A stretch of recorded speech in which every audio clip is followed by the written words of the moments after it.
You're listening to the J.D. Rucker Show. Let's begin. Hello, my friends, and welcome to another episode of the J.D. Rucker Show. It is Feel Good Friday, which I think we should probably rename. I don't know if it's necessarily feel good, because a lot of videos that I play today aren't going to necessarily make you feel good. But we call it Feel Good Friday because it's not so much me talking as much as letting pretty much everybody else do the talking, which seems to be a very popular show. What does it say about me? Maybe people don't want me to talk. It doesn't matter. I'm still going to talk because that's what I do. But let's just jump right in there. We got a ton of videos that I'm probably not going to be able to get to all of them. Some of them are old, but most of them are new videos that I haven't played this week at all. So let's start off with one of those. This one is a rich man, Larry Ellison, talking about another rich man, Elon Musk. And technically speaking, he's not really talking as much about Elon as he's really talking about the journalists at like the Wall Street Journal and Washington Post, who seem to think they know better than Elon Musk, which is sort of humorous. Elon doesn't know what he's doing. He's going to have to go out for money. I'm really smart. I work for the Wall Street Journal. And I said, who are you? This guy's landing rockets. You know, he's landing rockets on robot drone rafts in the ocean, and you're saying he doesn't know what he's doing. Well, who else is landing rockets? You ever land a rocket? Okay, you're telling me he's an idiot. I just want to know who you are so I know.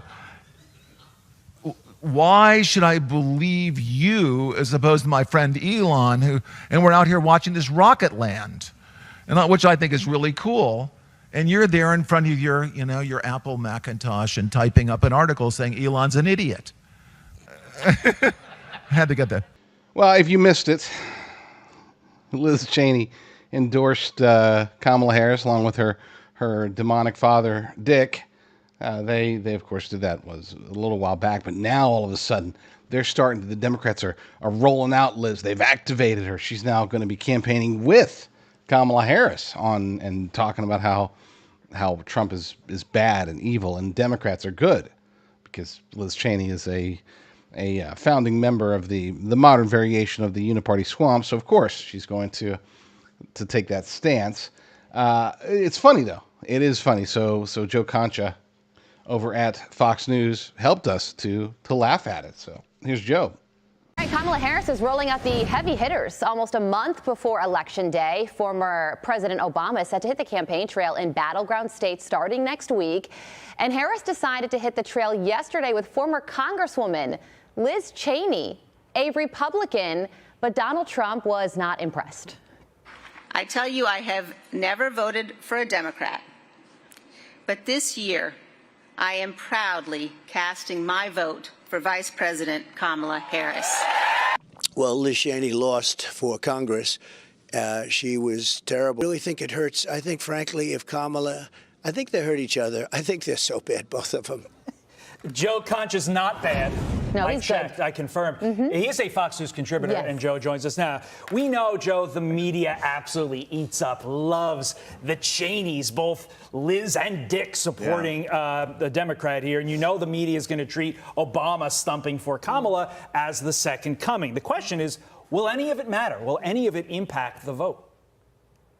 I think, Todd, to be honest with you, if you're on the trail as a Democrat with Liz Cheney, whose dad was called Darth Cheney, in essence, Darth Vader, and Liz Cheney is seen as a warmonger, and you want to be seen as the person who wants to end that war between Israel and Hamas and Hezbollah and Iran, that's the last person you want to be on a campaign trail with, especially considering she's one of the least popular Republicans perhaps of all time, when you look at that race she ran in Wyoming a couple of years ago, where she got beat by something like, 35 points? So, yeah, you want to tap the Cheneys to try to boost your campaign. That's bad.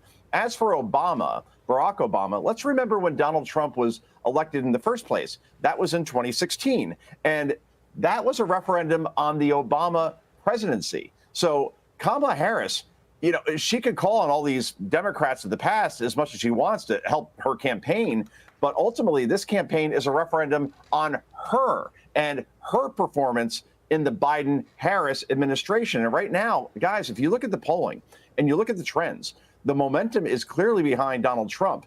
Kamala Harris and Tim Walz need to make the case themselves ultimately. And if you look at interviews that Kamala Harris, like she did yesterday, which was a hot mess of a train wreck, and Tim Walz, who did so horribly during that debate, they're in serious trouble right now. If you look at this race objectively, you could call it Obama, Oprah, the Cheneys, all you want. I'm not sure it really helps at this point. All right, so the Harris-Walz campaign, they just landed another celebrity endorsement. Listen to this.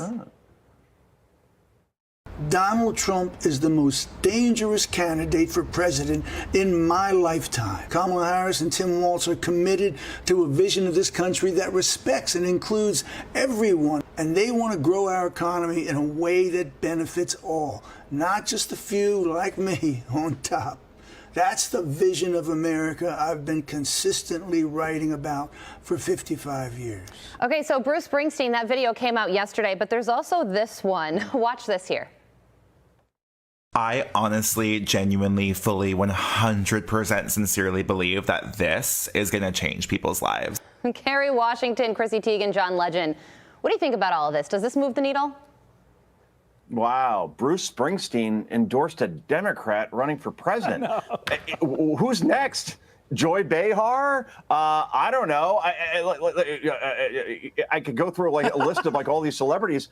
I mean, it's not news. I mean, this is who Bruce is. I'm a Jersey guy. I've been to Springsteen concerts. Like his music. Disagree with some of his personal politics, I guess. But in the end, no, it doesn't help. It doesn't matter. This is how it works during every election. Celebrities, for the most part, like the Democrat, while they will not like the Republican. It doesn't do a thing. All it does, I guess, is reinforce perhaps the base, but it doesn't change one vote. That I'm certain of. Yeah, two thoughts here. At the risk of losing my New Jersey card, it's pretty rich literally, for the guy who touts, I'm the singer for the working class, to sell his music catalog for $550 million. Also, when I saw that video that we just played, I was under the impression that Megan Rapinoe already endorsed Kamala Harris. I guess a second. Joe got it. Appreciate it. Joe Concha, have a great weekend. Thank you. Enjoy. Thank you, Joe. You know, there was something that it bugged me. Okay, it bugged me for a long time, and I didn't know what to think of it. And that was the fact that during the Barack Obama administration, there were a whole bunch of people getting deported. It's something that they didn't talk about, of course, during the Trump administration. It's like, oh, Trump wants to deport everybody. Well, Obama deported actually a lot more. It's like, wow, but Trump, you know, they seem to kind of bypass the whole Obama deporting a bunch of people thing. But I always wondered why. You know, what is it? Because he's still is and was at that point an open borders guy. So why was he committing so many deportations? And I saw a little clip. Actually, this is this morning that I saw it for the first time. Glenn Beck, of all people, he has a theory, and I haven't thoroughly checked it out, but my gosh, at least initial indications, maybe this is it. Maybe this is why Barack Obama, Mr. Open Borders himself, was deporting so many people. Maybe it wasn't just for the sake of him trying to keep our nation safe. Maybe it was the exact opposite. Here's a little Hamas in the United States history for the thousands of misguided youths, media, and academics. In 1993, the FBI wiretapped a secret Muslim Brotherhood meeting in Philadelphia. That uncovered a plot by their U.S.-based organizations to fund Hamas with millions of dollars to wage war on Israel. The entire meeting was how to deceive the American people. One high-ranking member said, and I quote, "I swear to Allah that war is deception. Deceive your enemy." He then stressed the importance to influence Congress and infiltrate the American media outlets, universities, and research centers. Isn't it weird? Because none of that happened, of course. But isn't it weird that those are all the American institutions right now that always seem to defend Hamas and demonize Israel? And keep in mind, the entire purpose of this meeting was to facilitate jihad through Hamas against Israel with American donation dollars. One of the attendees of that secret meeting was a public relations director named Nihad Awad. He was never indicted. In fact, Awad became the chairperson of CARE, the Council on American-Islamic Relations. That guy, guy started CARE, or became the head of CARE, and authorities believed that that was the under-the-radar new front organization that had no evident ties to Hamas. However, let me show you a photo of Awad with both Rashida Tlaib and Ilhan Omar. Infiltration? Complete, I guess. If you were to ask any of the FBI agents that wiretapped that secret meeting, if you ask any of the federal attorneys that prosecuted this case, I think they'd say, yeah, Hamas is pretty active, still very much active in the United States. But we don't know. We don't know. We're not going to be told. Is anybody even looking into it? We don't know how many Hamas cells are currently in the country. We don't know how many more are coming across the border. But here's what we do know, that some of the most dangerous terrorists in the world have been gathering in South America for a long time now. They've been doing it in tandem with our enemies. I showed you the secret Hamas meeting in Philadelphia. Well, here's another little secret meeting. This document is from congressional testimony from 2011 by the Committee on Homeland Security. It describes a, quote, secret summit that was held in Caracas in Venezuela on August 2010. You see, the president, Hugo Chavez, invited and hosted the supreme leader of Hamas and the chief of operations for Hezbollah and the secretary general of the Palestinian Islamic Jihad. What? Is this why Obama became the deporter-in-chief and began one of the biggest second biggest mass deportation in recent memory? But he never called it mass deportation. Get ready, because this gets worse. Iranians right now are on an island off the coast of Venezuela, Margarita Island. They are running money laundering operations, establishing paramilitary training centers, recruiting Venezuelan gangs, and sending them to Iran for follow-on training. Our government knows all of this. They have every single member in this terror plot mapped out all the way from the head of the Venezuelan government to the middlemen to the heads of both Hezbollah and the Iranian Revolutionary Guard. Why would we give Iran money? Interesting question, isn't it?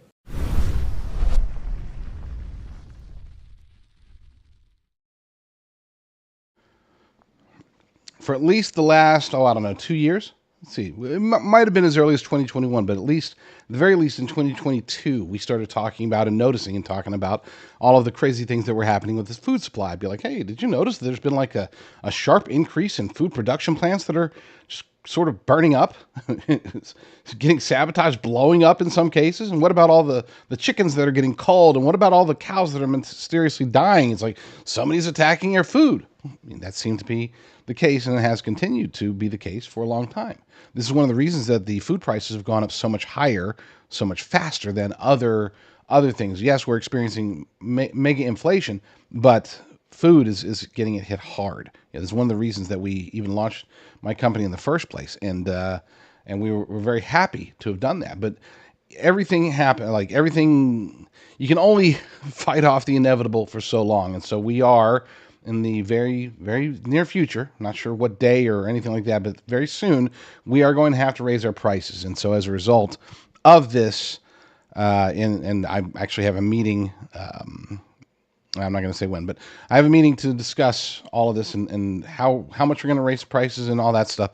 But in the meantime, as owner of the company, I can still offer what I believe to be a good, awesome deal. So go to worldviewbeef.com, and once you're there, just use promo code JDR. Use promo code JDR to get the maximum discount. As of right now, as I'm recording to this episode, we are at 30% and we're doing that ahead of the anticipated price hike. So do yourself a favor, do your family a favor, do everybody a favor, and go there now and use promo code JDR. Look, like I said, this isn't really a true feel-good Friday. It never really is, because I do play videos that will infuriate me, and I'm sure they infuriate you as well. This next piece is one of them, and I apologize, but this is like the second Fox News piece. I don't like to play Fox News pieces very often, and all of a sudden I'm playing two in the first few minutes of this episode. So, well, I guess more than a few minutes, but I trust. Don't worry, I'm not gonna play a bunch of these. It just so happened that there were 3 or 4 of them that were good this week. So you know, I don't hate Fox News. I mean, I kind of do, but when they're right, they're right. So I'm not gonna. Oh well, it's great content, but I'm not gonna play Fox News. No, here's Fox News one more time, and this should infuriate you. Breaking news now. We have a stunning new report from the Department of Homeland Security Inspector General, and the red flags are really flying everywhere on this. I'm Harris Faulkner. You are in the Faulkner Focus. This report lays out dismal failures by the Biden-Harris handling of illegal immigrants. And a small portion of this is a quote: under current processes, CBP and ICE can't ensure they are keeping high-risk non-citizens without identification from entering the country. Additionally, TSA cannot ensure it is vetting and screening procedures to prevent high-risk non-citizens who may pose a threat to the flying public from boarding domestic flights. If this continues, they may inadvertently increase national security risks. That's the quote. Those agencies are pushing back, saying they are not to blame. They say they simply don't have the resources or legal standing to detain every non-citizen that does not have valid documents, even to reduce possible dangers. Former National Border Patrol Council President Brandon Judd. It's extremely frustrating to every single Border Patrol agent and anybody that wants border security. What's really concerning is I personally have interviewed these individuals, issued MTAs, and I know that they're lying to me about their name, but because we can't properly vet these individuals, we have to go with what they're giving us. This is a very dangerous situation, and the IG got it absolutely correct. Okay, so this report follows the release of that alarming customs data on the number of criminal people living who've crossed our border. And now they're free to be and move across the country. The number, 425,000, including 13,000 convicted murderers in the countries from wherever they came from. While all of those non-citizens did not all come in under President Biden, the spike is undeniably sharp. The terror watch list apprehensions at our southern border since 2021 are now causing us to beg the question, actually, how many are here? How many did get in? Because if we went from 15 to 100 in 3.5 years, what are we really living with? National correspondent Griff Jenkins reports. Griff. Well, good morning, Harris, and no one knows that number. You raise a good point. I want to show you something, though. This is a discarded Venezuelan ID for a 34-year-old man, one of hundreds that I have witnessed being ditched by migrants as they illegally cross the border. Well, maybe now we know why they don't want them. This new heavily redacted IG report shows CBP, ICE, and TSA simply did not fully assess the risks associated with releasing non-citizens without ID and allowing them to travel domestically. Now, the report says CBP and ICE accept, quote, self-reported biographical information for those without the ID. And this is the key finding, connecting some dots. When the IG says, because of CBP's and ICE's process for inspecting and releasing non-citizens, TSA's method to screen for individuals who pose a threat would not necessarily prevent these individuals from boarding flights. The next line in the report, by the way, Harris, is blacked out. Now, DHS does say they cannot detain all individuals subject to detention due to a lack of resources. ICE says they simply don't have enough beds. CBP says their detention facilities are for short-term detention only. In a statement to Fox News, House Homeland Security Committee Chairman Mark Green says this: "It's embarrassing that the Biden-Harris administration needs an official government watchdog to tell them what anyone with the slightest bit of common sense intuitively understands. This administration should not be letting unvetted non-citizens roam free in our communities and get on planes, especially when their identities cannot even be verified." Finally, Harris asked for that ICE data showing the hundreds of thousands of criminals not detained currently. Think of it like the national debt that has grown over numerous administrations, only it has increased under this one, and instead of debt, we're accruing convicted criminals. Harris? Yeah, I mean, the debt doesn't carry guns, knives, and drugs. I mean, it's awful, but generally it won't kill us. Griff Jenkins, thank you. Speaking of infuriating, Natalie Winters over at Real America's Voice, she's the War Room. She's basically Bannon's temporary replacement. I do hope that she gets a more airtime even after Bannon gets back. I hope that she's able to maybe even launch her own show or something, because she's spot on. Okay, she's a firebrand all day, and she does hit the Democrats hard. But when she goes after the feckless GOP, the rhinos, the fellow members of the Uniparty swamp that are there with were there with Liz Cheney before she got booted. Praise God for that. Those, I think that's when she's on fire the most. So let's get Natalie Winters talking about the Uniparty swamp. And here's the best part. Speaker Johnson hasn't said anything about Jack Smith's filing. You know who else hasn't? The Weaponization Committee. Probably the most egregious example of government weaponization in history. To call it election interference is an understatement. Speaker Johnson is nowhere to be found. Jim Jordan, no statements, nothing. And they're going to say, oh, well, we're on vacation. Well, the country's burning, Speaker Johnson. And by the way, I noticed that all those members of Congress, they certainly had time to tweet that they stand with Israel. Well, maybe it's about time that you tweet and actually do something that has to do with standing with Trump, because they don't understand what this is all about. And frankly, they're in on it. And what this is it's essentially a purge of the Republican Party to rid it of its most MAGA elements. Yesterday was a decent day as far as the Biden administration is concerned. It was a good day for them. They had the damaging strike ended, at least temporarily. It's not going to affect, by the time it's back, according to at least timetables, by the time it's back, he'll be in some nursing home somewhere. So he's happy about that.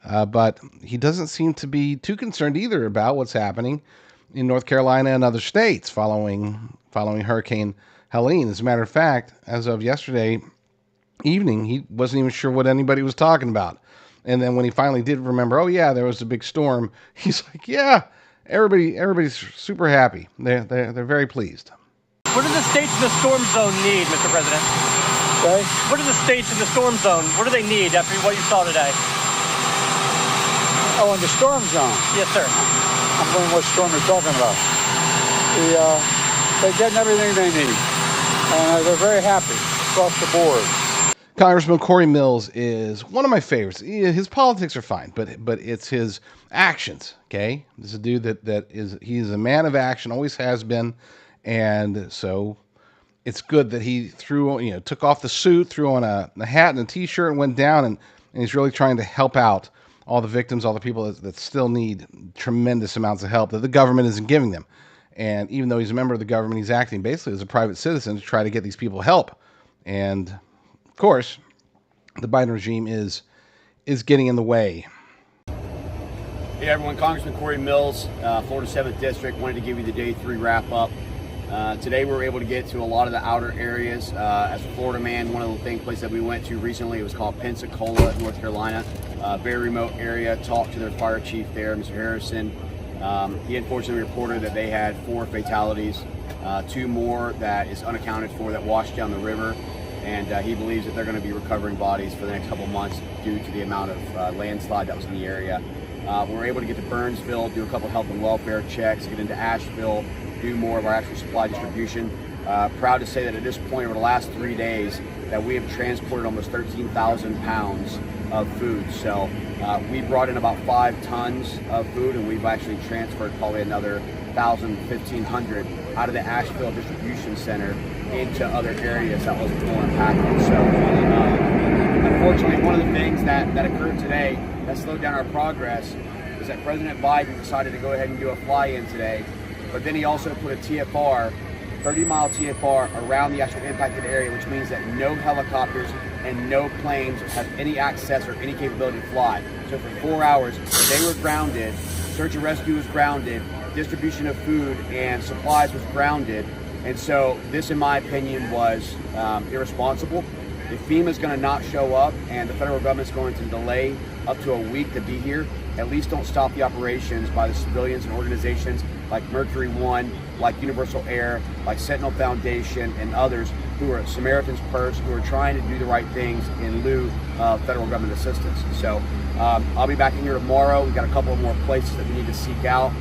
We need to bring more meds for insulin drops, as well as for a tremendous amount of other meds that our PJs got the list for that we're going to try and get to Pensacola, the remote areas, and also another area on the backside of the mountain that had a landslide. So we'll keep you updated and we'll let you know what's going on. Thanks so much. Keep North Carolina in your prayers. God bless. That dude is a real doer. I mean, he doesn't just go out there like Lindsey Graham and complain about stuff and try to figure out ways to get more money for whoever, some other foreign nation, for the military-industrial complex. No, Corey Mills actually gets stuff done, and I like that. I like that a lot. Again, politics are politics. We can have our own philosophies, ideologies. We can disagree on certain things, but when you have somebody who is actively and aggressively trying to help, even if they're not doing great work, at least they're trying. Well, Corey Mills is trying to help, plus he's doing great work on top of all that. So I truly do like him a lot. We are coming up to the end of this particular segment. If you're watching on Worldview Tube, then you're going to have an hour after this, and then I'm back, okay? If you're watching on my Rumble channel or other places, then you're going to not have an hour. I'm just going to keep going. So stay tuned. Let's go ahead and play. This is an ad for President Trump, and I sometimes play the ones that are the best. This one's up there. This one's a pretty good one. I like the messaging here. This is the final battle. With you at my side, we will demolish the deep state. We will expel the warmongers from our government. We will drive out the globalists. We will cast out the communists, Marxists, and fascists. We will throw off the sick political class that hates our country. We will rout the fake news media, and we will liberate America from these villains once and for all.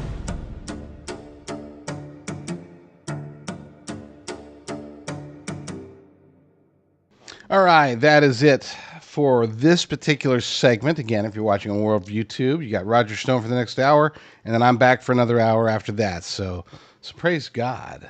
Praise God for that. If you are watching anywhere else, then just stay tuned. We're going to take a short break, and then we'll be right back. We're just going to go straight into it with more videos, more fun. It's Feel Good Friday. You should feel good even if some of these videos infuriate you, which is unfortunately what we live. It's just a quick note. I was going to do a strategy session today, but I realized that going into the weekend, we need some kind of joy, basically, and that's why I like to do these videos like this, because it does give me an opportunity. Number one, I mean, it's a great break. I just get to sit back and be the spectator. I don't really have to think other than some quick commentary here or there about the videos, but hopefully you will have a wonderful weekend. even if you don't catch me later on Worldview Tube. Otherwise, stay tuned. We're going to have a quick break, and when we get back, we'll do more. The election is nearly upon us. Will there be any major October surprises yet to be unleashed? We will see. One thing people always ask me, because they know I've now apparently built up a reputation as being knowledgeable about gold and silver and retirement accounts and all that good stuff. People ask me which is going to be better for gold and silver, Trump or Kamala. And I said, look, number one, don't take that into consideration because either will be good for gold. Lest we forget, gold jumped up like 51% during Trump's first term. So don't say, oh, well, if Trump wins, it's going to be bad for gold. That's not true. That's just not true. There's a reason why analysts, even with Trump projected to win, there's a reason why analysts are still looking at gold hitting $3,000, $4,000, $5,000 per ounce, possibly in the future. Now, I'm not an economic advisor, so I'm not going to try to give you advice, but I will tell you this, that there are many, many Americans who are moving their wealth, their retirement, their life's savings to physical precious metals. And the one company that you should do that with, in my humble opinion, is Genesis Gold Group. This is a faith-driven company. Okay, I can't get around that. This is they are unabashedly faith-driven. They're unabashedly America first. These guys aren't rooting for Kamala, even though Kamala, yes, will Kamala be good for gold in the short term? You betcha. Will she be good for the economy long term? Absolutely not. Not even short term, not at all. So that's why they're like, you know what? We Trump. Believe it or not, a lot of the gold companies that these conservative show hosts are promoting, they back the Democrats. I know that sounds crazy, but they do because it behooves them when Democrats are in office. So check out Genesis Gold Group. You can go to my personal website for them at jdrgold.com. That's jdrgold.com. You'll get a free wealth protection kit, a gold guide, the definitive 2025 gold guide. You'll get all this stuff. So check it out, jdrgold.com.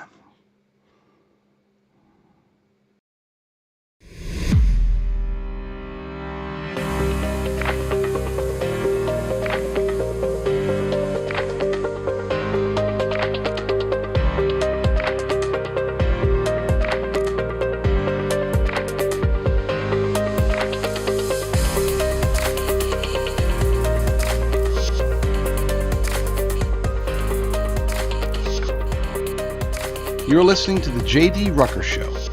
Let's begin.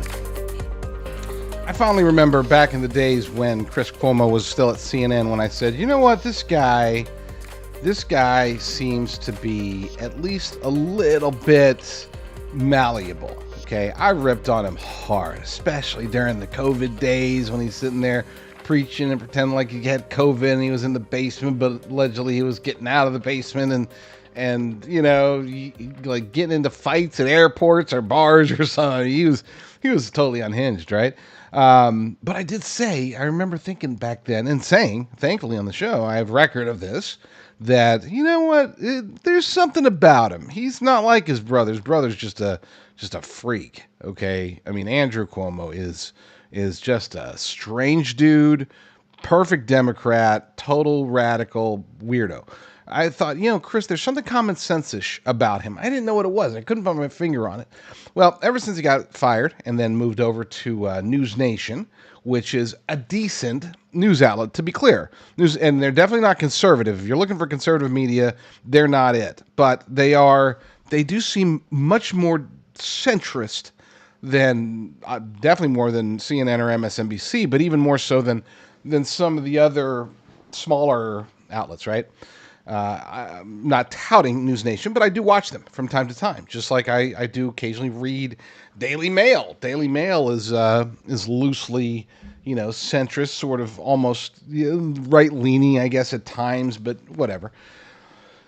News Nation seems to be okay, and Chris Cuomo's over there, and ever since, I guess, because he's allowed to be more honest and more centrist. He doesn't have to say just rip on the Republicans and tout the Democrats. He can actually say what he feels. Well, lately he's been feeling a little bit red-pilled.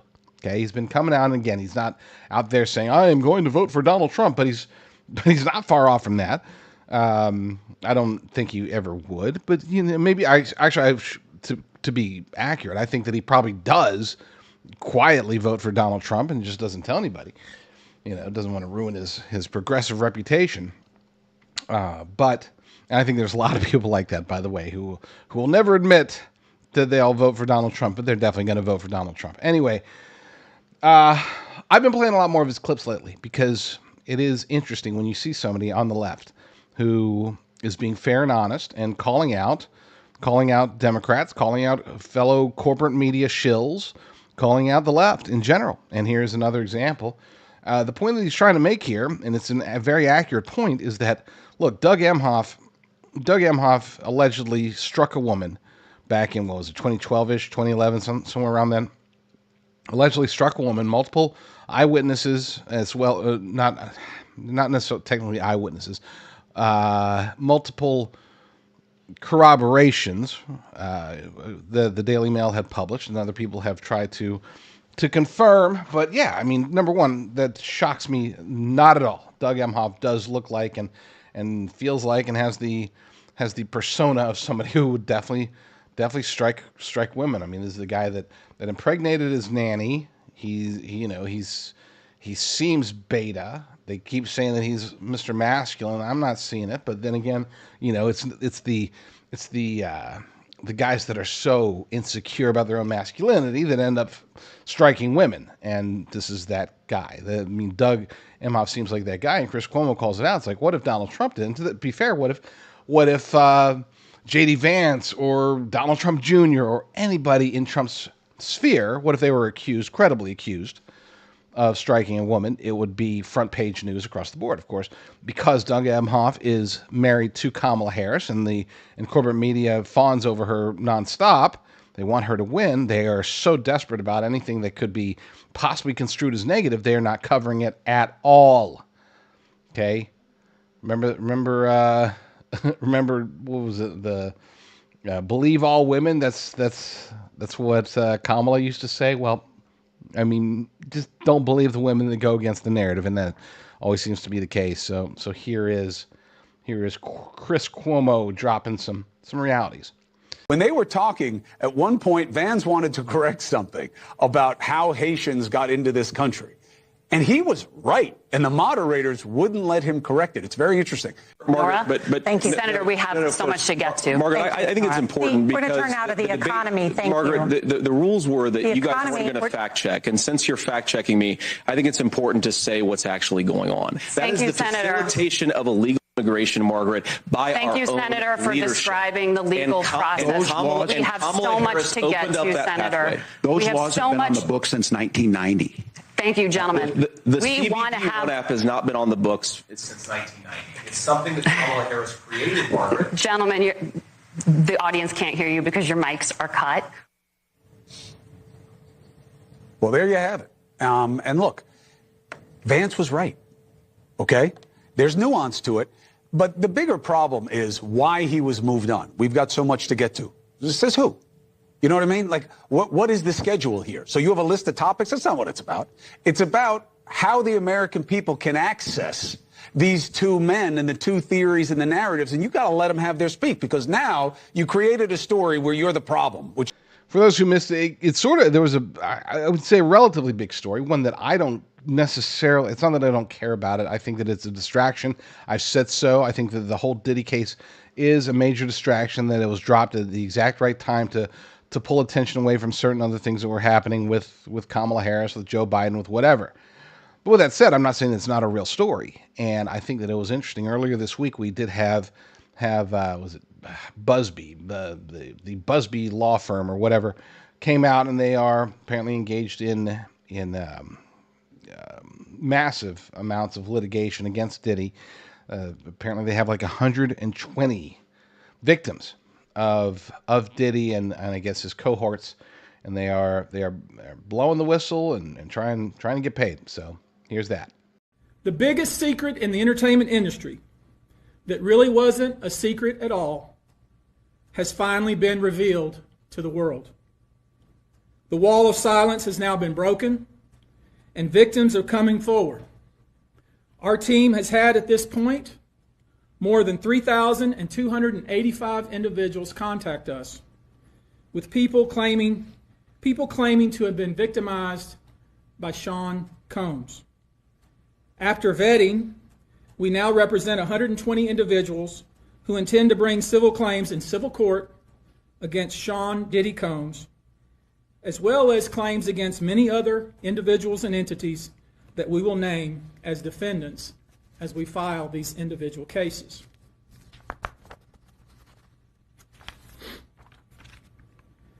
And you should know, to the extent the clients feel comfortable, we also intend to make these individuals available to the authorities, specifically to the FBI. And you should also know a few of them have already been spoken to by the FBI. Now, before we discuss the nature of the claims and claimants themselves, let me comment on the large volume of calls we have received since our first announcement. Even before the indictment of Sean Combs, we had received a small volume of calls and had screened a handful of cases. After the indictment of Sean Combs and the announcement that we were pursuing these claims, the floodgates opened. People who wouldn't otherwise, for a variety of reasons, are now stepping forward to make their voices heard and to pursue justice. But no, most of these people are scared. They fear backlash in their communities. They fear backlash in their own families. They are afraid of retaliation from the perpetrators and their associates.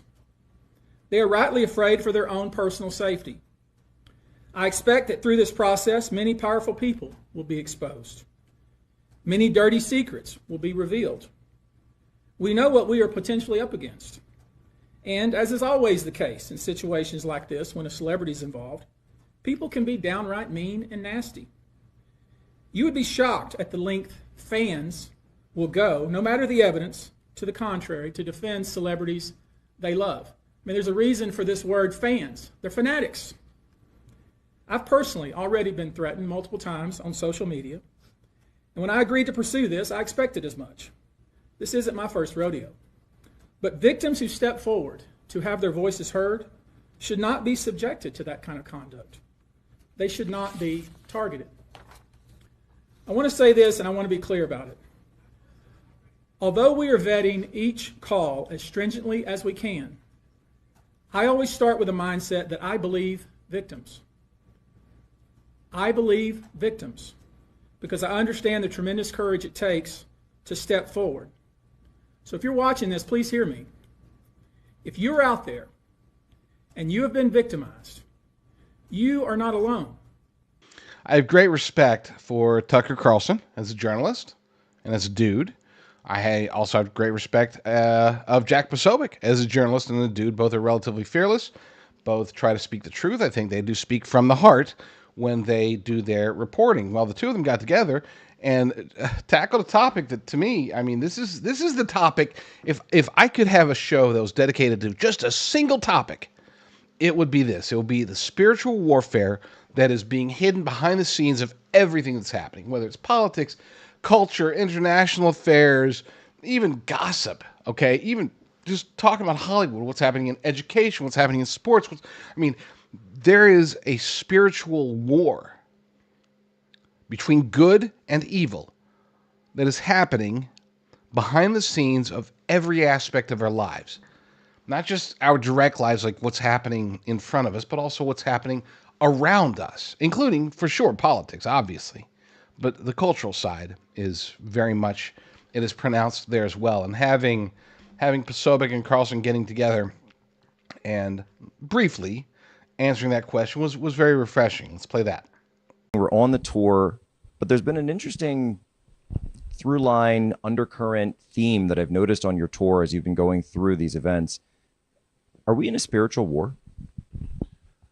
Well, I mean, let me just say I am the least qualified person to speak on this or any other spiritual topic, in that my flaws are really obvious. They're certainly obvious to me, and I have no grounding at all in theology or religion or anything. So I really shouldn't even be talking about this. It's just that it's so obvious to me that the motives we ascribe to people are not the whole story, and that people are being acted on by forces outside of nature, which we call above nature, supernatural.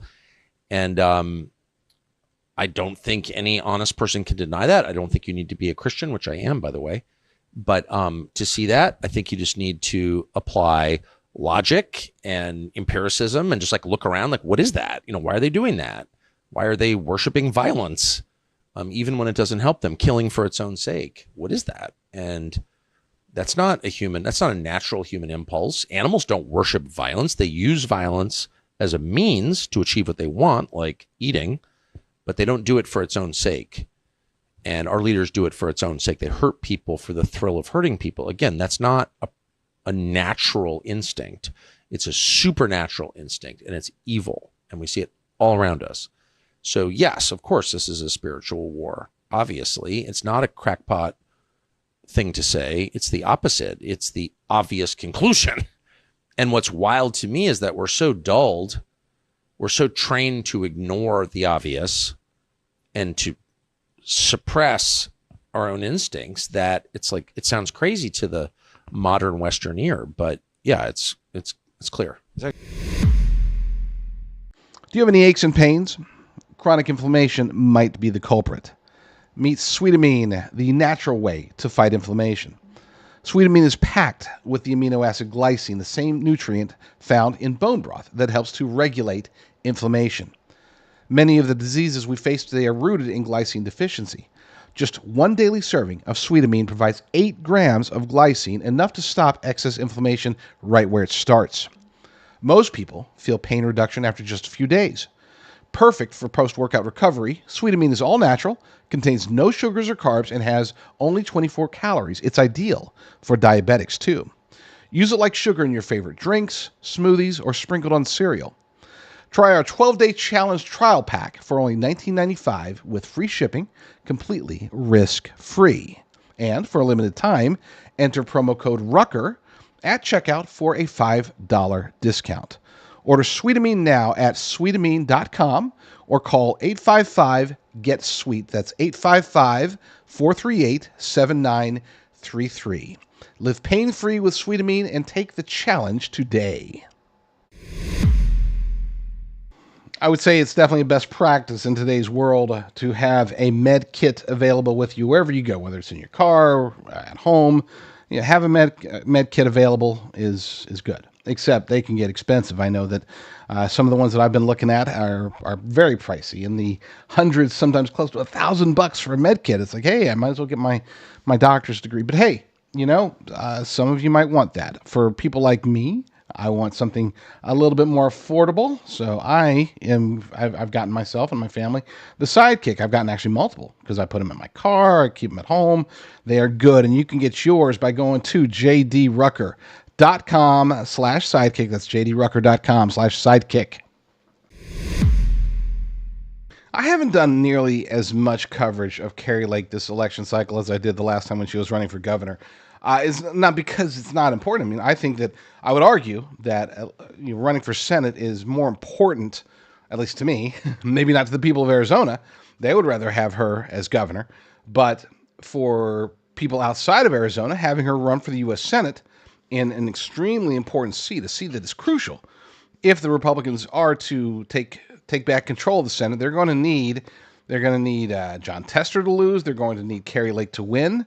In Arizona, they're going to need a little bit of help. Okay. And it's unfortunate that I haven't covered her nearly as much. Again, it's not because I don't want to. It's just because, well, I mean, there's been other stories. Okay. There's been other stories. I haven't asked her to come back. She's been on my show like 3 times. I haven't asked her back. It's just my bad. Just my bad. I actually, you know what? I'm gonna have her back on the show between now and Election Day. Let's get her back one more time, and hopefully have her back many times after that if she wins. But we'll see. And even if she loses, I'm not gonna not have her back on if she loses. She's still a great patriot. But she's also super sharp. She's very witty, and she's fast with the retorts. And this time she took on CNN with what I think was a pretty decent mic drop moment. Do we have any questions over here? Your name and who you're with?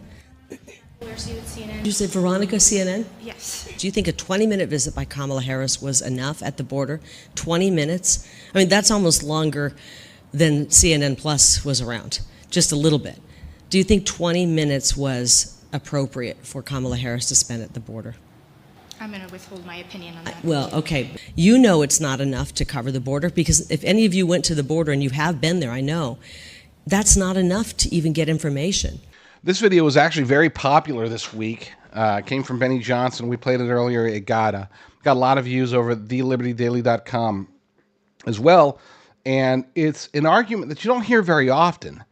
But I think that it's a relatively common argument, especially in today's world. Maybe not during other elections. We don't get to hear this argument very often, but this time we did. This year, this election, we're getting to hear the argument of, I don't like the candidate on this particular side, but the candidate on my side is failing, so I'm switching over. You don't hear that very often. You did hear, by the way, to some extent, you did hear it in 2016. There were a lot of Republicans that were saying, "Oh, I gotta vote for Hillary." It's like weirdos, right? But we're seeing it far more this time with Kamala Harris. Democrats are saying, "Look, we are in trouble.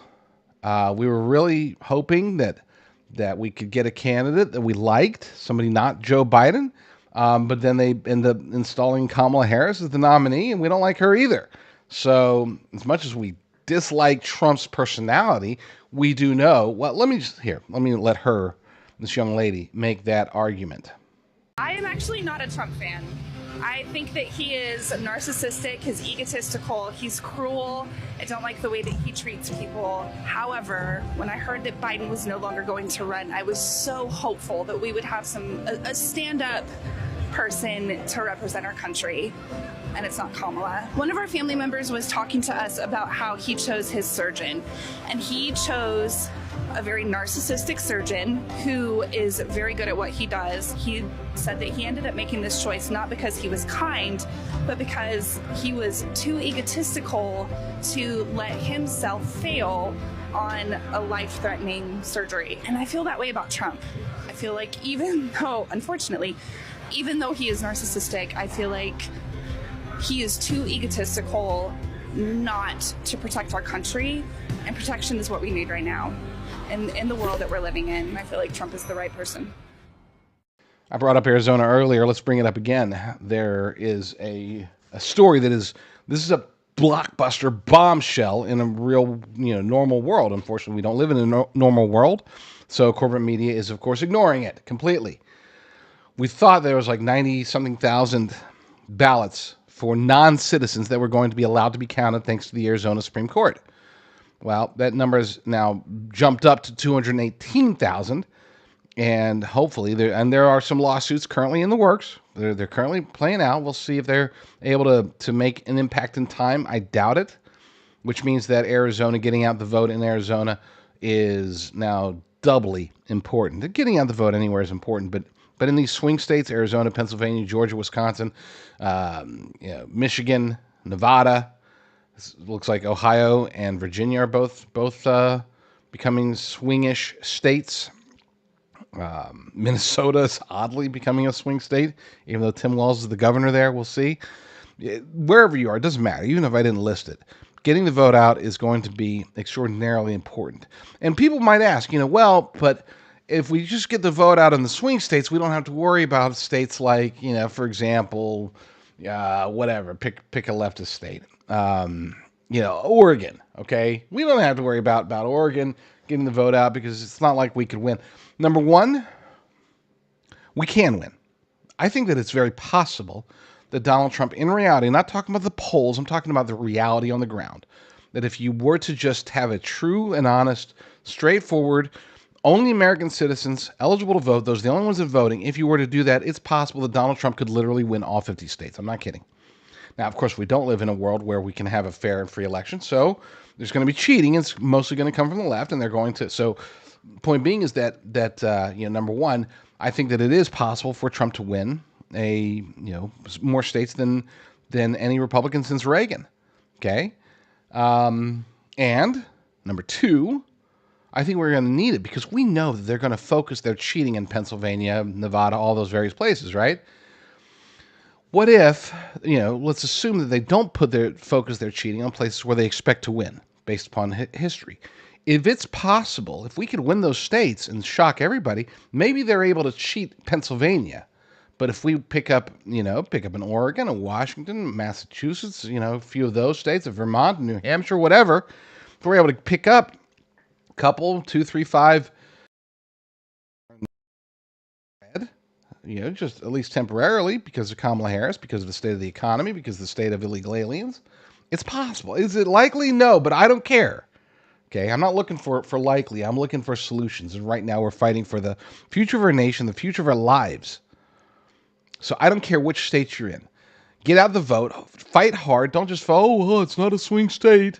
Nothing I can do here. We're definitely going to vote for Kamala. Or, conversely, we're definitely going to vote for Trump. I don't care. Red state, blue state, purple state, doesn't matter. Vote. Okay? But with that said, let's play this. Sorry, I forgot which story we were even talking about. Let's play the news report, the short news report about what's happening in Arizona. Now, this new data set, as they're calling it, brings the total number of people impacted to 218,000 instead of the 98,000 we first reported. These people were mistakenly marked as having provided documentary proof of citizenship. And Arizona voter registration database now has correctly flagged the impacted individuals. Election officials say they will contact the affected Arizonans with information regarding their status after the general election. That means for now, the Arizona Supreme Court's ruling is going to stay that impacted voters, that includes all of them, will still be able to vote. Right now, we are facing obviously a huge catastrophe. Many, many people need help. I've donated myself some money, what I can, to the funds, one particular fund, to try to help the people in North Carolina and other states that are currently still suffering, needing help, needing water, needing just basic living needs that the Biden-Harris regime refuses to give to them because they're not Ukraine. Just to be clear, if they were Ukraine, they'd get it in a heartbeat, just done.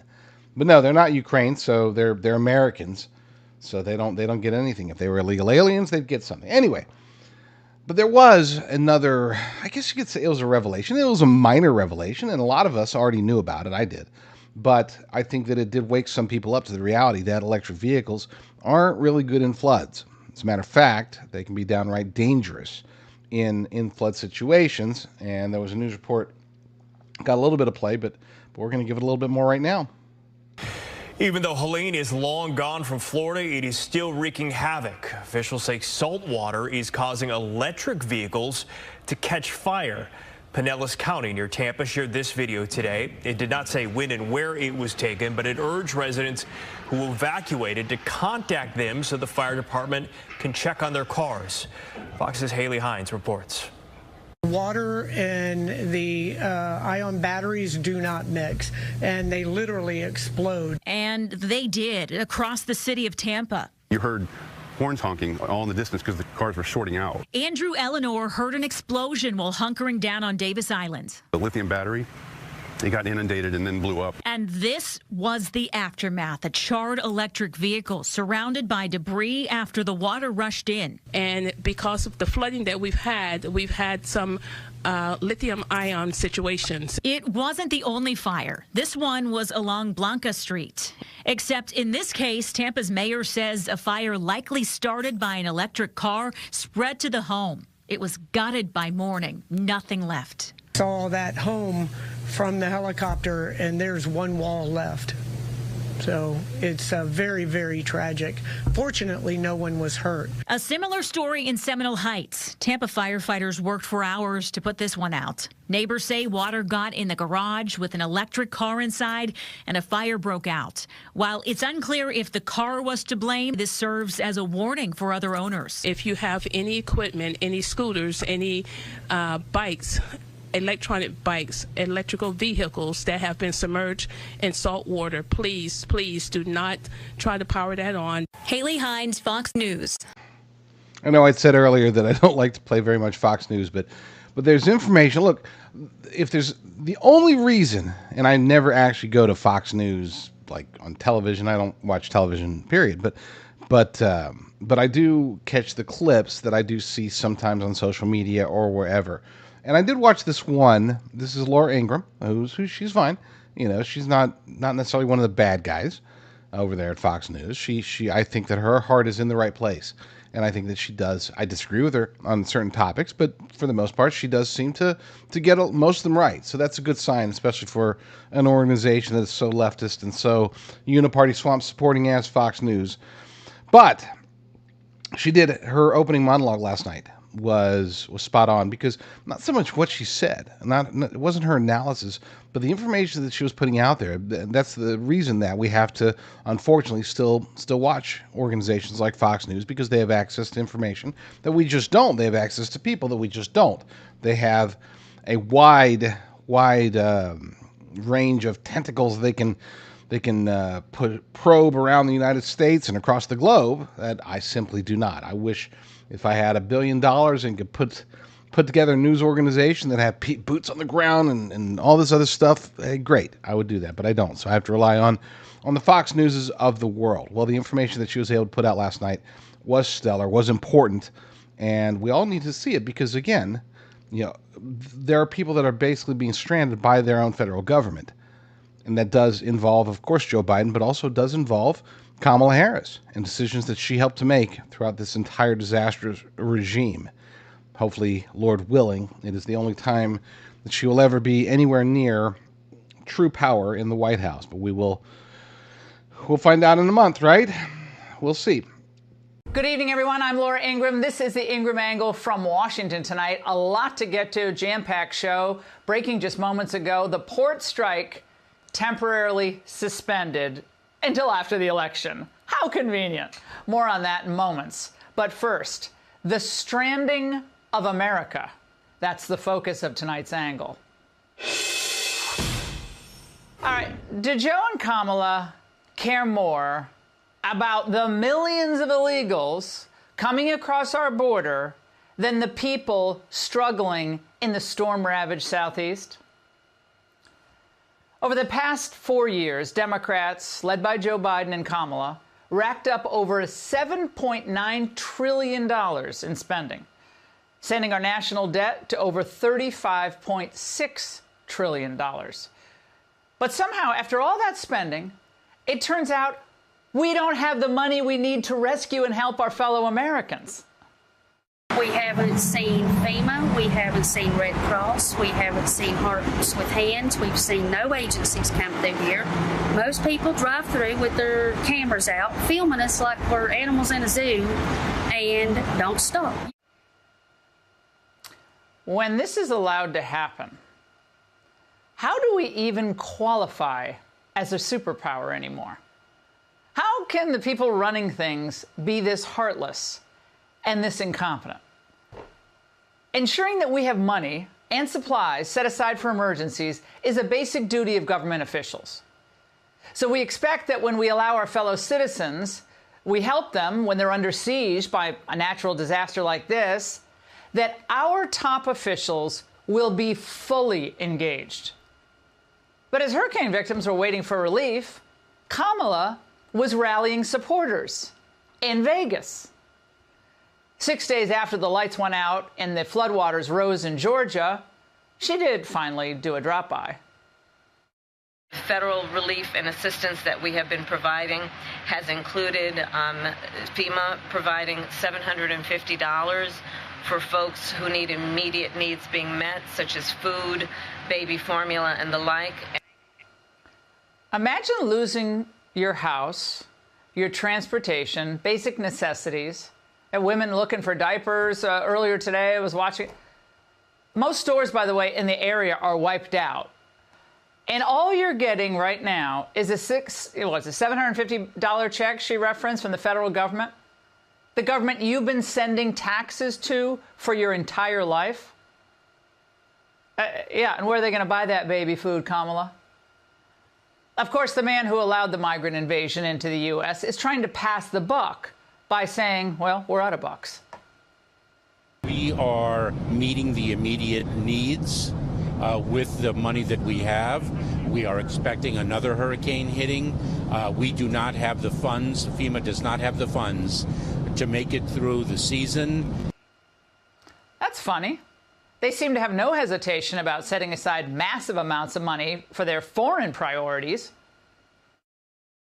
If you want to see how sick and distorted Kamala Harris's priorities are, just consider FEMA. Kamala spent all her FEMA money, billions of dollars, on housing for illegal migrants. Now, Mayorkas, in a written statement today, disputed these claims, saying that migrant money, well, it had already been allocated. Oh, big deal. I heard that. I was like, so? And anyway, that's the point, right? Democrats are prioritizing the needs of non-citizens. And now we learn many of them are violent, depraved criminals, prioritizing their needs ahead of the people that our leaders are supposed to be serving. Now, just over the past 2 years, FEMA has spent more than $1 billion to house illegals. It allocated nearly $364 million just in fiscal year 2023. And for fiscal year 2024, the figure is close to double that. And that helps illegals following their being released all over the United States. This is disgraceful. And every Democrat running for office should be hammered for failing to shut this down. For failing, of course, to secure the border. Could do it with a strike of a pen, right, Joe? And for voting for their monster spending bills. All they did was shortchange Americans, drive up inflation, saddle us with debt in order to give gobs of money to liberal special interests. So why did Senator Tim Kaine of Virginia think this was a good idea? How about Sherrod Brown in Ohio? Tammy Baldwin, Wisconsin? Do they do any oversight up there on Capitol Hill? If not, why not? They say that in a crisis, you see what someone is made of. Well, we need a cabinet stacked with brilliant, experienced people.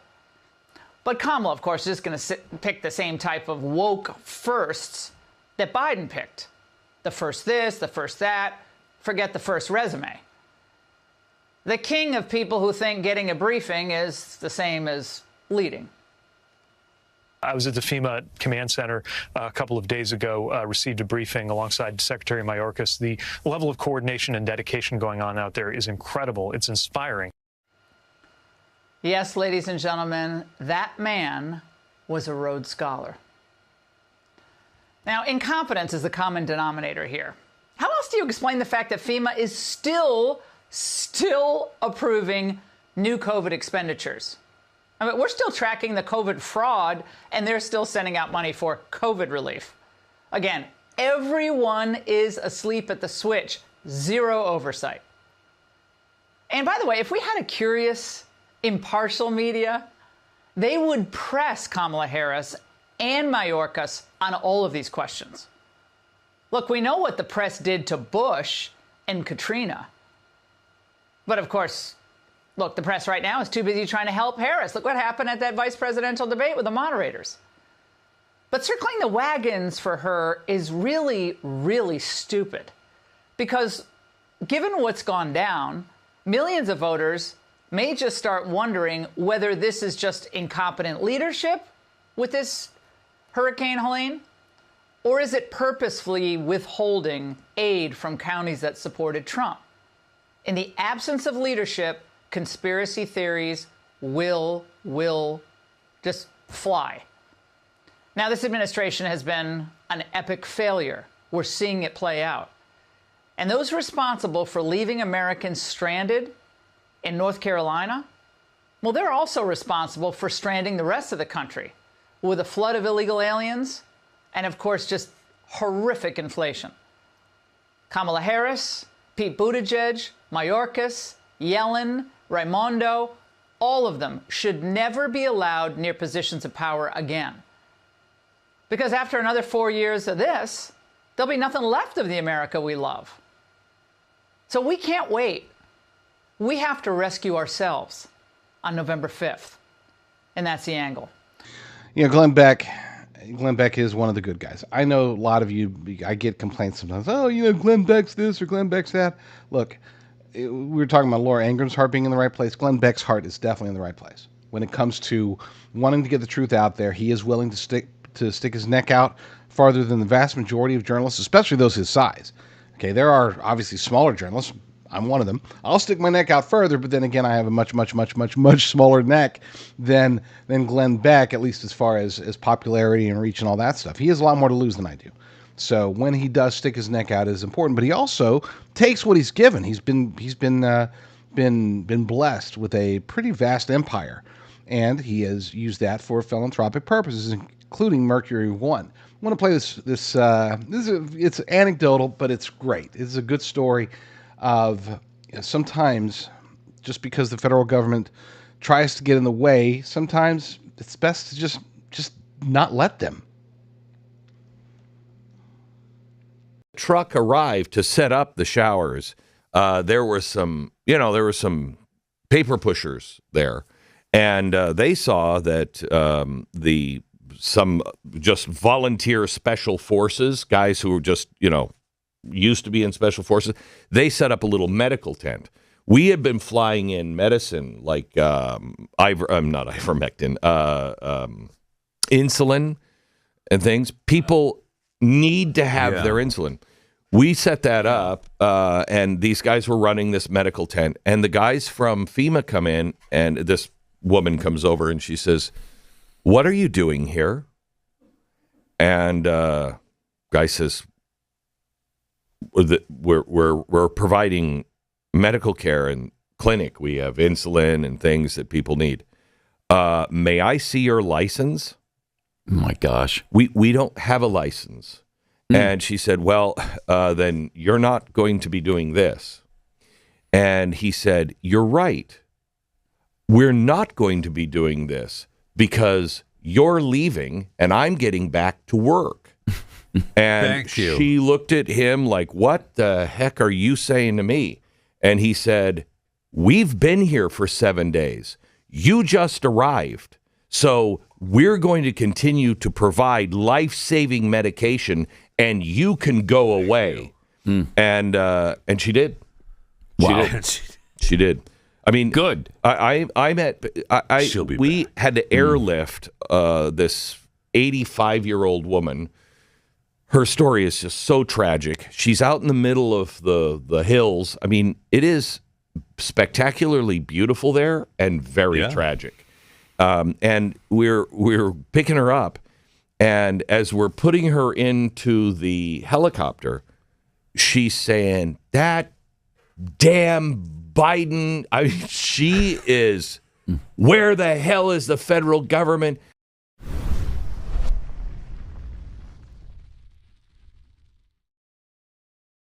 If you're like me, chances are you're very concerned about our future as a nation. We have the election coming up, but regardless of who wins, there's going to be challenges. Look, I'm rooting for Donald Trump wholeheartedly. But here's the thing, even if he wins, and I do think that he will, but even if he does win, chances are we're still going to have to work really hard. We're going to have to fight. There will be challenges. They'll just be different. Perhaps it simplifies things if Kamala Harris wins, because then we just know that everything's going to be bad and we just have to head for the hills or something, or fight the socialist rise that will happen here in the United States of America with a Kamala Harris victory. But even if Trump wins, there are different challenges. They being the powers that be, as well as the lunatics and Antifa and the various domestic terrorist groups out there. They are going to do whatever they can to subvert, to destroy the United States of America. They would actually prefer to destroy it under Donald Trump than under Kamala Harris. They'll let her handle that. But if Trump's in there, then they're going to get to work, which means we have to get to work. I am the owner of an America First. The best way to put it is we're an America First freeze-dried beef company. But we're not just like any other beef company. We don't sell, beef crumbles or beef chunks. We actually sell high-quality stuff. We sell steak. Freeze-dried, long-term storage steak. You can go check us out at prepperfarms.com. I mean, you'll be able to see all sorts of good stuff. It's all American, no mRNA jabs. It says here shelf life of 10 plus years, but technically speaking, according to the USDA, it's actually 25 plus years if you freeze dry it and freeze dry it cooked and then put it in Mylar bags with oxygen absorbers. So go check it out. Be sure to use promo code JDR as the owner of the company. I can assure you that will give you the highest possible discount. Promo code JDR. This next clip is one that I played yesterday, I believe it was. Pretty sure it was yesterday. And it needs to be played again, and it needs to be watched. And look, granted, you all know I'm a conspiracy theorist. I consider myself to be a pragmatic or maybe discerning conspiracy theorist. I don't fall for the crazy ones, but there's certain ones that I think other people might consider to be crazy that I don't think are. Weather modification is definitely one of them. And there is a notion, at least it's spreading around social media. A lot of it's getting debunked, which is why I've kind of avoided the story, other than the things that Greg Reese says, which they seem to be corroborated. Okay, Greg Reese, of course, over at InfoWars. I agree with him 80% of the time. Okay, but when he's on, he's spot on, and in this case he is. There is at least a very good chance. I'm not going to put it at 50-50. I'll put it under 50% chance, but it's not like a 5% chance either. There's a chance that what we're seeing happening, what we saw happen, and what we're continuing to see happen down in America's Southeast after, during, and then after Hurricane Helene, that it's not necessarily what we're being told. That there is at least a chance, and I want you to open your mind before you watch this portion of the video. Open your mind to it, because I think he might be onto something. You tell me. Let me know. By the way, just as a real quick side note, anybody who has videos that they see, they want to get them over to me, just go to jdrucker.com/find. Put the link in there. Sorry, not finds. jdrucker.com/talk, I should say. You can put the link to the video in there, or if you can also get me on Twitter DMs, X DMs. I have open DMs, so you don't even have to be following me to send me a message. That's at JD Rucker. So let's play Greg.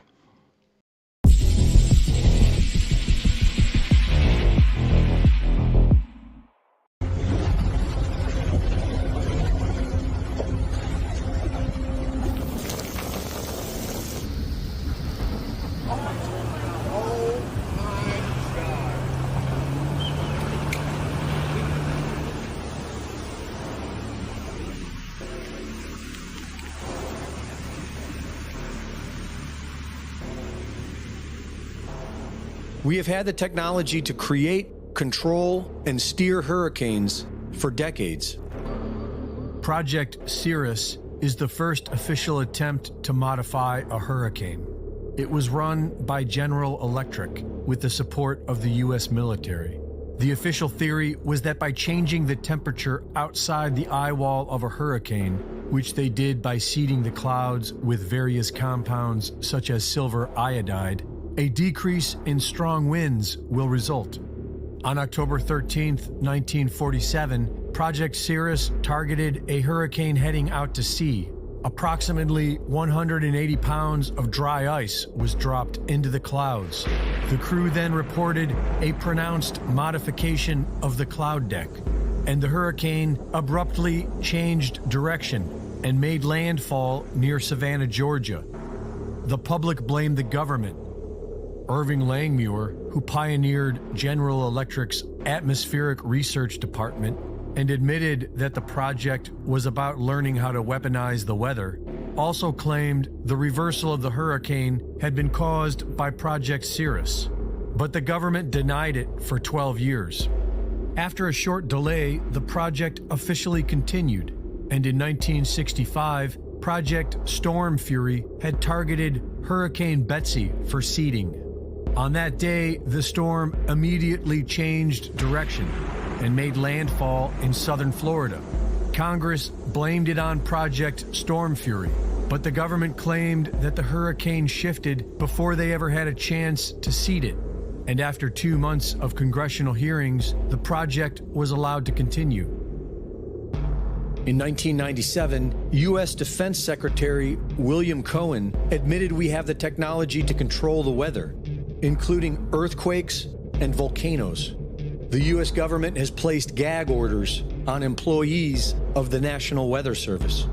In October of 2012, after Hurricane Sandy weakened to a tropical storm, microwave imagery shows a thick red beam immediately followed by Sandy growing into a Category 1 hurricane and taking an unexplained left turn into New Jersey. The push towards alternative energy demands more lithium, And according to the U.S. Geological Survey, the United States has over 6 million tons of identified lithium resources. The majority of this lithium has been identified in Kings Mountain, North Carolina. Kings Mountain is believed to have one of the largest resources in the world. But the biggest problem is that people live there, and they don't want their quiet towns turned into lithium mines. People in Cherville have been pushing against a proposed lithium mine for the last several years, but everyone we spoke with here said it's too divisive of an issue to share their opinion on camera. Cherryville is a small, quiet town. I think that's good that we keep it small. So quiet, many don't feel comfortable speaking out against Piedmont Lithium's proposed mining operation nearby. I think we're a silent majority. I think a lot of people are afraid to say anything about it because they are bringing a lot to the town as far as money.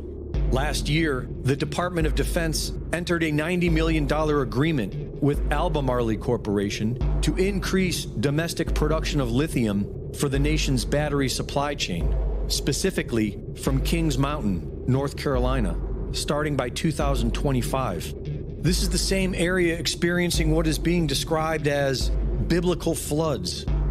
While the federal government spends billions on foreign wars and illegal immigrants, they simply cannot be bothered with the health and well-being of the American people, especially those living on coveted mineral-rich land. Reporting for InfoWars, this is Greg Reese.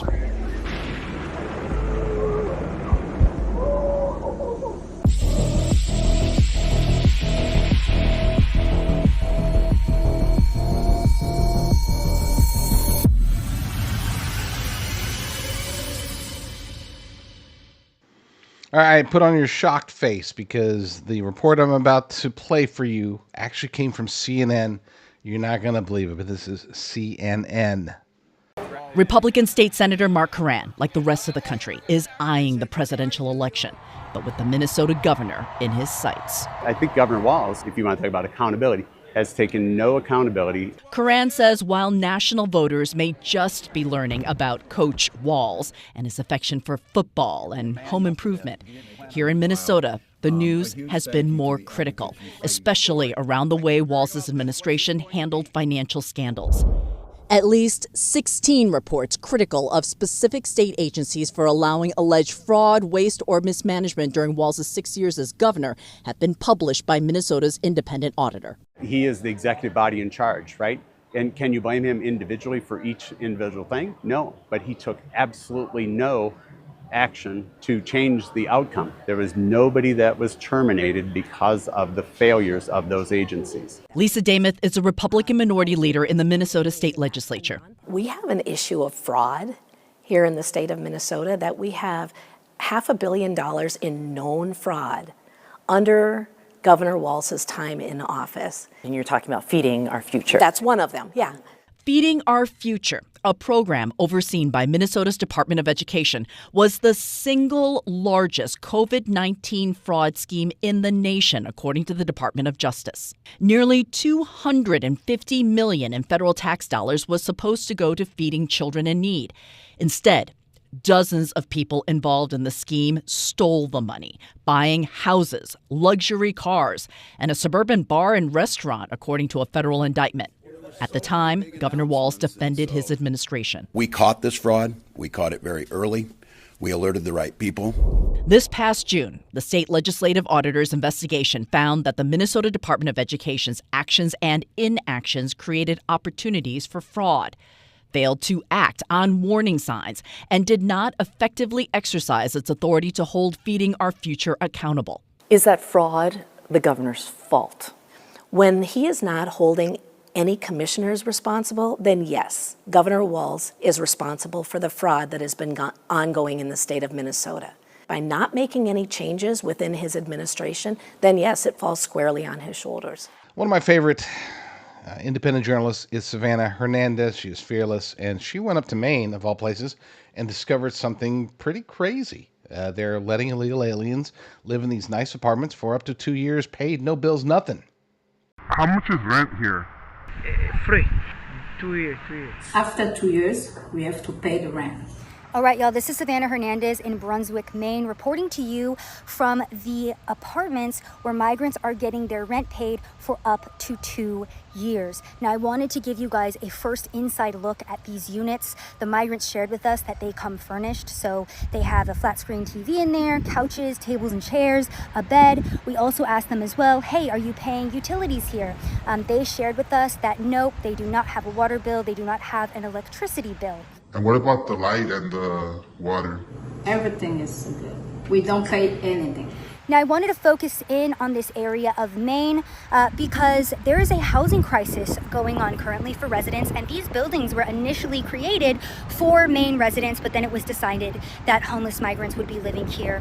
Now, as an American, you can rent out one of these units, but a 1-bedroom is going to run you about $1,800, and a 2-bedroom is going to run you about $2,300. By the way, the average housing price for a house over here in Brunswick is about $480,000. So there was obviously a lot of outrage when it was first discovered that migrants were going to be housed here for free on taxpayer dollar. Now, I wanted to focus in on Brunswick as well because this is the same county that has received FEMA funding from that same program that spent almost $1 billion through the fiscal year of 2023 and 2024 on sheltering illegal immigrants throughout the United States of America. By the way, FEMA coming out and saying that they have run out of that funding. We are expecting another hurricane hitting. We do not have the funds. FEMA does not have the funds to make it through the season. This is why I wanted to come up this way. This is why I wanted to come to Brunswick, because I wanted to show you guys a comparison of how the federal government is treating American citizens versus illegal immigrants and migrants in this country. This is how migrants up in Maine, up in Brunswick are living. We also went to Bangor, we went to Lewiston, and there are African migrants who share with us that they really like it over here, that they've been treated very well. We spoke to Catholic Charities who told us that they are expecting more migrants. They're actually bringing more migrants up this way. Yeah, so we're expecting up to 150 refugees starting yesterday until September 30th, which is the fiscal year. And then we also have walk-in clients, which will increase those numbers. Generally for refugees that we know are coming, we help them get set up with an apartment,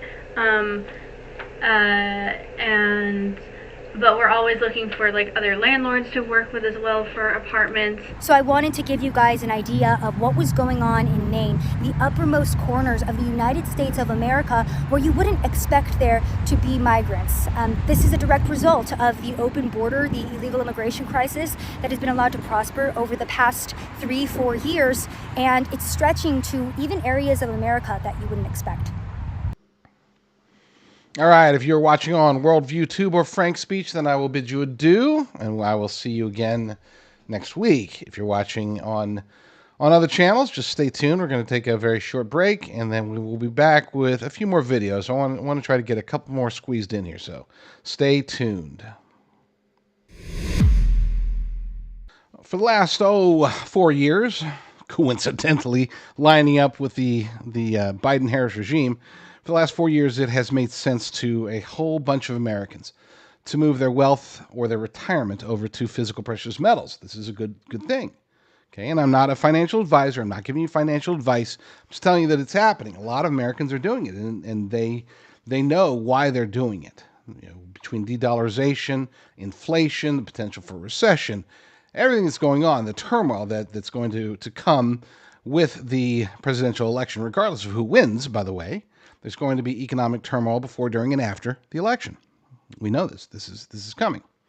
So a lot of people are trying to find the higher ground of physical precious metals. The challenge there is that not all gold companies are made the same. Look, I know that you might seem like they are. It seems like, everybody's got their conservative commentators that promote them.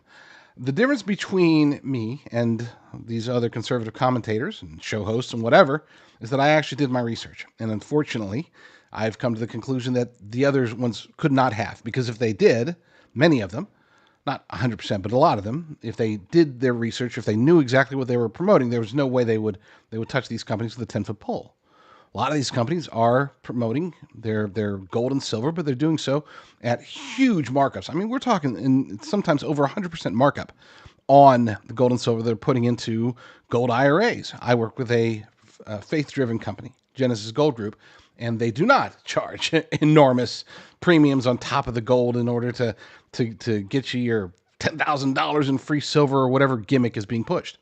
They just deal with you directly, honestly, from a faith-driven perspective. This is the only company I've ever seen in the industry that actually will sit there and pray with you. So check them out. See if they can help you. Go to rumblegold.com, rumblegold.com, and see what Genesis Gold Group can do for you today. There are many, many Americans who are obviously very upset about the response to the storm, to the victims, the ongoing lack of not only competence, but they're actually actively blocking American citizens from helping their fellow citizens. At a time like this, we don't just need government, but we do need some presence of government. So either do your job or get out of the way. That seems to be the sentiment. But instead, they're not doing their job, and they won't get out of the way. They're imposing themselves onto the American people. They're imposing themselves in a way that is actually preventing help from getting to the people that need it most here in the United States of America. And no, I'm not talking about illegal aliens. Illegal aliens will get all the help they need from our government. But if you are an American citizen, if you are displaced, if you have lost everything, if you are dying, or if you have loved ones who have died or are in need of help, then you have been abandoned by the Biden-Harris regime. That is crystal clear. Now, they did offer some money, $750 each. You can go buy groceries with that, apparently. Otherwise, FEMA is broke. They're out of money. They spent $1 billion on helping illegals, and they're still down there at the southern border helping illegals, not American citizens, people they want to be Democrat voters. It is infuriating, and got a couple of videos on that. Here's first one is a young lady who is fed up, and rightly so.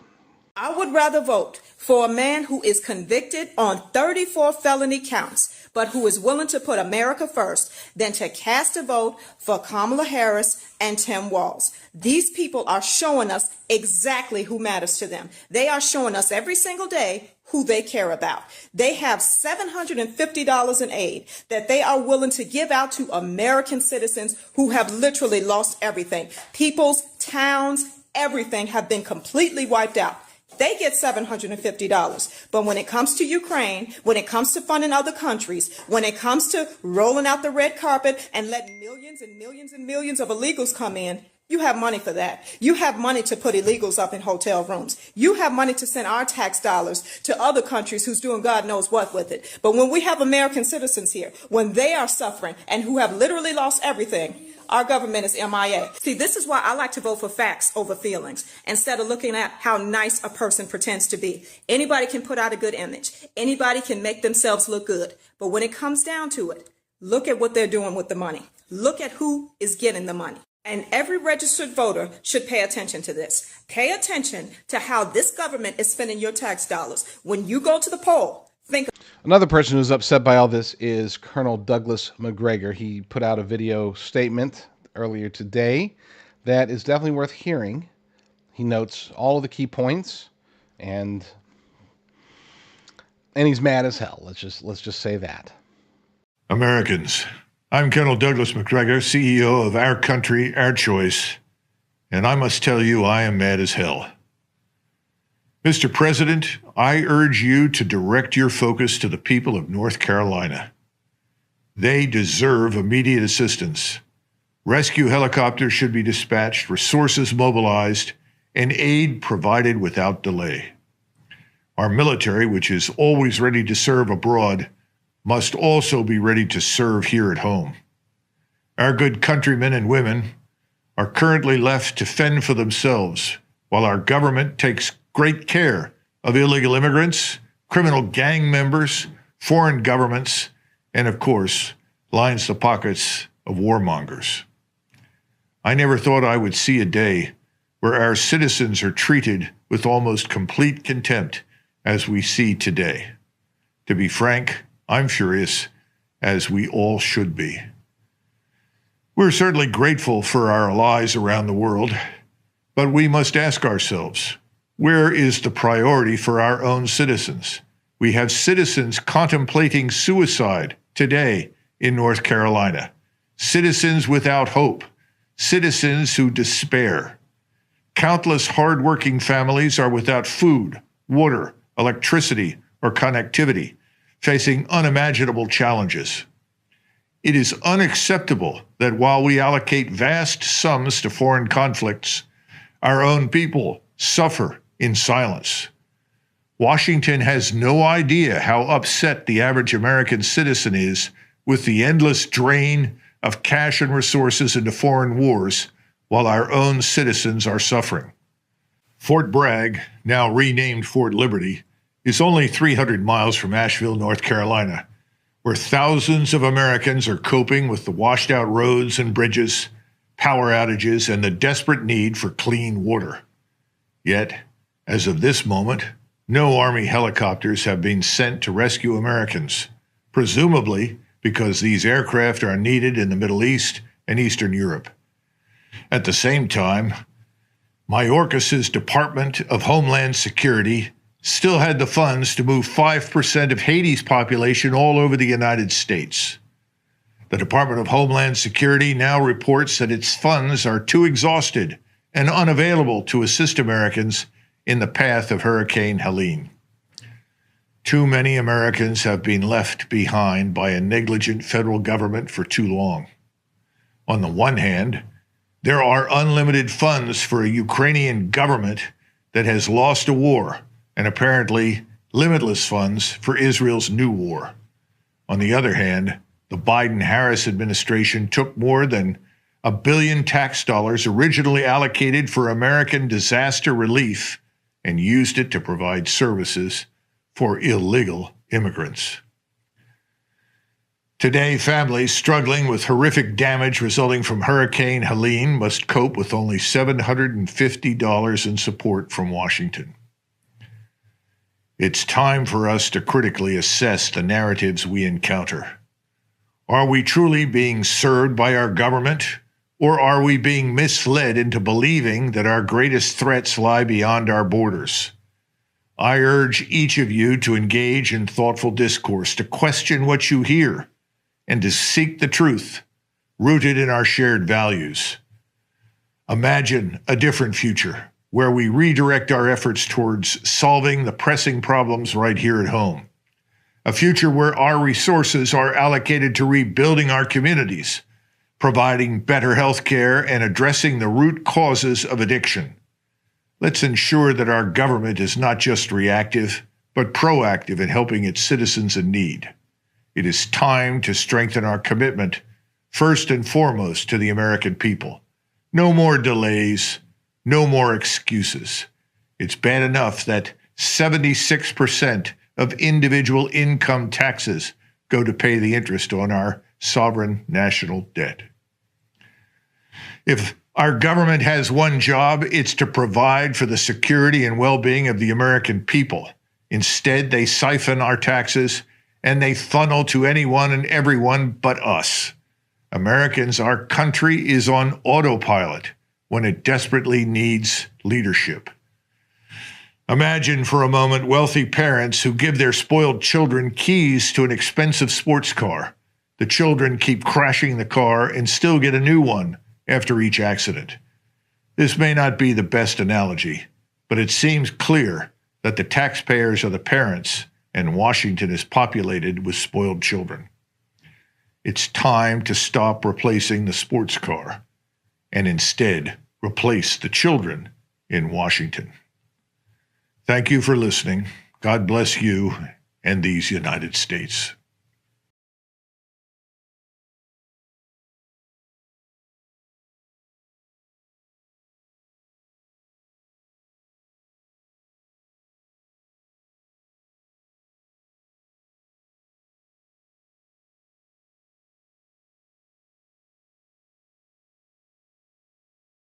Right now, the best defense that surrogates, advocates, supporters of Kamala Harris, the best defense they can make for for Kamala's failures over the last 3.5 years, 4 years, is that, well, she was just the vice president. There's not much she can do. She doesn't actually do anything. Even though, of course, during her vice presidency, she kept touting about how, oh, I'm the last one in the room, and I'm the one that helps make decisions.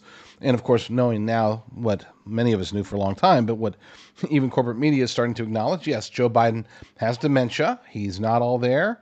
And, of course, the vice president is going to have more of a say in decisions in that scenario. But they're all claiming that, hey, she didn't do with any of it. She was just kind of whatever. That's not true. And even Joe Biden earlier today acknowledged that she was very much engaged with her administration, their administration, but it really is mostly hers. Here's Joe. There have obviously been a number of crises that the country has been facing over the past several days, with the hurricane, with the port strike, with the situation in the Middle East. Can you talk about how your vice president, who is running for the presidency, has worked on these crises and what role she has played over the past several days? Well, I'm in constant contact with her. She's aware we're singing from the same song sheet. She helped pass all the laws that are being employed now. She was a major player in everything we've done, including passage of legislation which we were told we could never pass. And so she's been, and her staff is interlocked with mine in terms of all the things we're doing. All right, we're going to end today's show off with another video. 2 videos today from Greg Reese, and as I've said, I agree with Greg probably 70% of the time. Sometimes we vehemently disagree on things, but in this particular case, I think there's a possibility. Once again, he's very big into speculation. That's one of the reasons I love watching his videos.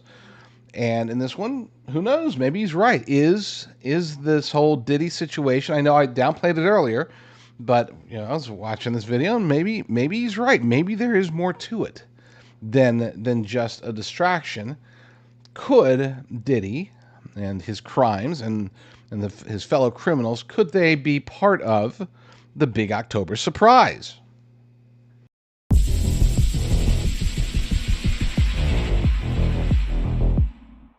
In October of 2016, WikiLeaks released the Podesta emails, over 20,000 pages of private emails from White House Chief of Staff John Podesta. This is the best example of an October surprise in our lifetimes. The Podesta emails opened the minds of millions to the fact that torturing children is a sort of sacrament to the vile creatures in control of our government. This 2016 October surprise became known as Pizzagate, and it was a deciding factor in many people voting against Hillary Clinton. Just as the Sean Combs child rape stories are dominating the public discourse, Hillary Clinton predicts an October surprise that will smear Kamala Harris, comparing it to Pizzagate. What is something you see happening in the near future that we should be taking more seriously? I anticipate that, something will happen in October, as it always does. I anticipate there will be a full court press in October. The digital airwaves will be filled. And why does that matter? Because the press that is pro-Trump anyway, oftentimes stories are put on digitally that then are picked up by, let's say, at Fox and others.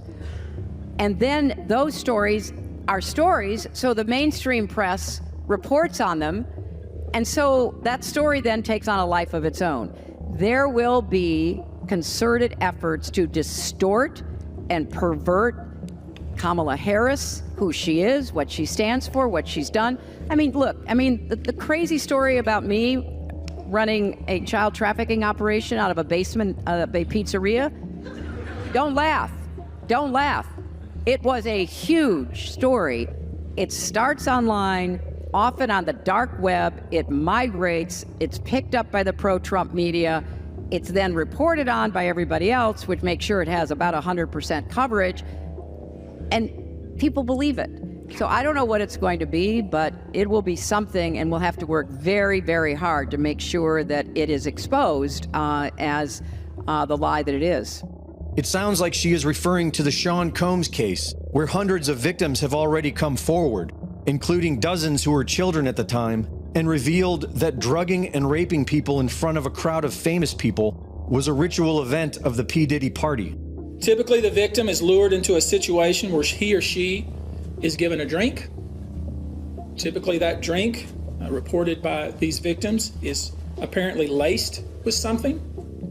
Once that drink takes effect, the perpetrators perform all kinds of sexual acts on the victims, many times passing him or her around as other people watch and enjoy the show, and then leave the victim ashamed, confused, injured, and wondering what happened.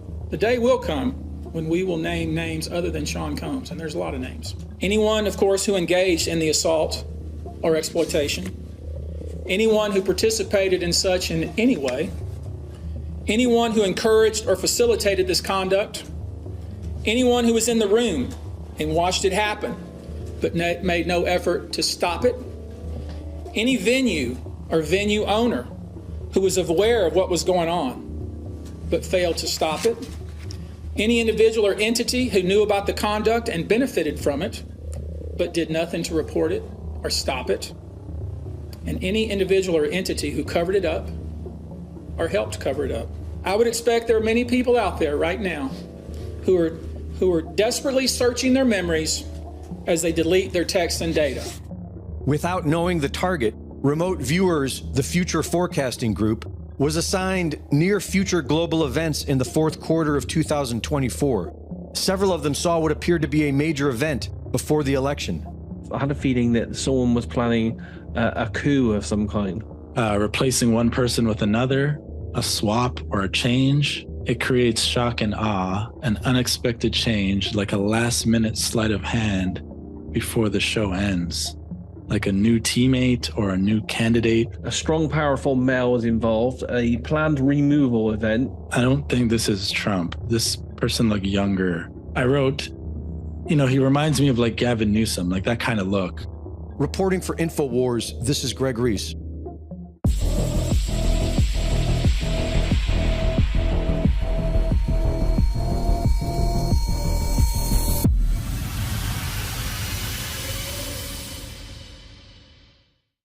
All right, that's it, folks. You guys have a fantastic weekend. A truly fantastic weekend. Be sure to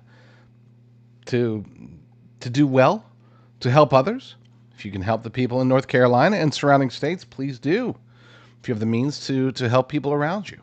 Fellow American citizens, please do. Or the best you can do is just try to relax and recuperate and get ready for another week. We've got, 4 weeks away from the big election? So be it. Just don't stress too much about it. Folks, if you've read your Bible, you already know how this ends. I mean, yes, we are probably going to go through some pretty dang hard times between now and then. But once we get there, once we get to the end, once we move on from this world and get to the next, then we will have an eternity of wonder, an eternity that words couldn't even describe. So remember that no matter how bad it gets today, it all ends out very well in the very, very end. Lord willing, I will be back very soon with another episode. But in the meantime, you all stay strong, stay safe, and God bless. There are a few companies out there that can help you to get long-term storage meds. It's something that they don't talk about nearly enough, I don't think. I know that obviously you and my audience, you are preparedness-minded, survival-minded. You have, whether you're a full-blown prepper or you're just, let's keep a few supplies just in case, you fall into the category of at least wanting to be self-sufficient, at the very least. That's why my good friends over at Jace are amazing. You can always use promo code Rucker10 to get $10 off your order. Go to jdrucker.com/meds. That's jdrucker.com/meds, and let's pull them up actually. So their play is a strong one. They offer emergency medications, 28 medications such as ivermectin, antibiotics, anti-malaria meds, just in case you're ever going to Africa, I guess, EpiPens, and more. They also have prescription supplies, and you get all this stuff through telehealth, so it's not like you got to go to your doctor and get it checked out and stuff like this. They offer these things through the mail. You get it mailed to you. It's awesome. just good stuff. So again, check it out. See if there's something there that you need. I do strongly recommend, just in case you never know when the pharmaceutical supply chain is going to go under or over or whatever. You never know when your pharmacies are just not going to be open, or getting to the pharmacy's tough because there's roving bands of leftists, Antifa or whoever, because they get so mad that Trump is reelected that all of a sudden they're like, oh no, burn it all down, and then you just can't go get your meds. Get them. I mean, chronic stuff. You got diabetes, cancer. They have options for you. And I don't know. I mean, I'm not a doctor. I don't know what you need, but at the very least, check it out. There's a partial list of infections treated with their life-saving medications. They've got their daily, backup prescription supplies. If there's ever time to get a backup prescription supply, now is the time. So jdrucker.com/meds, MEDS, jdrucker.com/meds.